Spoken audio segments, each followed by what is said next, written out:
이사야 23장과 이사야 전체의 연관성.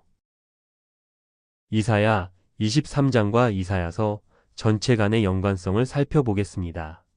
이사야 23장은 주로 두로와 시돈과 같은 해안 도시들의 멸망과 그에 따른 슬픔을 다루고 있습니다.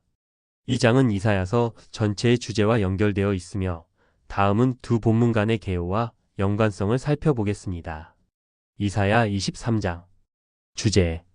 이사야 23장은 두로타이에 대한 예언을 다룹니다. 두로는 당시 중요한 상업 도시로 하나님에 대한 교만과 타락으로 인해 심판을 받을 것이라는 메시지를 전달합니다. 주요 내용. 두로의 멸망과 그로 인한 슬픔을 묘사하며 이방 민족들이 그들의 멸망을 보며 슬퍼할 것이라고 예언합니다.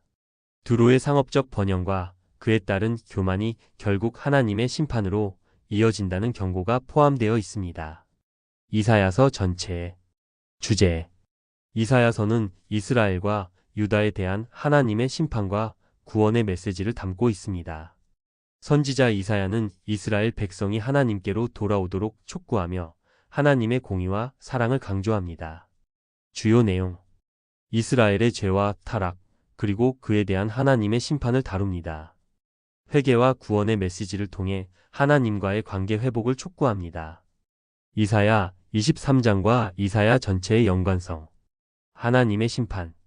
이사야서 전체에서 하나님은 이스라엘과 유다의 죄를 심판하십니다. 23장에서도 두로의 교만과 타락에 대한 심판이 언급되며 이는 하나님의 공의로운 성품을 보여줍니다. 두 본문 모두 하나님이 죄에 대해 어떻게 반응하시는지를 강조합니다. 타락과 회복의 주제. 이사야 23장에서 두로는 상업적 번영으로 인해 교만해졌습니다.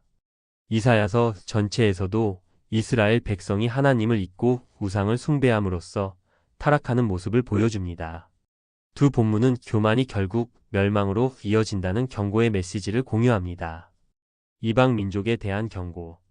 이사야서 전체에서 이스라엘은 이방 민족들에 대한 경고와 심판을 다룹니다.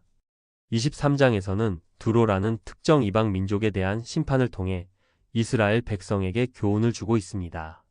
이사야서는 이방 민족의 운명과 이스라엘의 관계를 통해 하나님의 계획을 드러냅니다.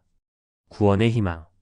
이사야서 전체는 심판과 함께 구원의 메시지를 포함하고 있습니다. 23장에서도 두로의 멸망 후에 회복의 가능성이 제시되며 이는 하나님의 궁극적인 계획에 포함됩니다. 이사야서는 하나님의 심판이 끝이 아니라 회복과 구원의 시작임을 강조합니다. 결론. 이사야 23장과 이사야서 전체는 하나님의 심판, 교만과 타락, 이방 민족에 대한 경고, 그리고 구원의 희망을 중심으로 연결됩니다. 두 본문은 하나님의 공의와 사랑, 그리고 회복의 가능성을 통해 독자에게 중요한 교훈을 제공합니다. 이러한 연관성을 통해 우리는 하나님의 성품과 인간의 죄, 그리고 회복의 필요성을 깊이 이해할 수 있습니다.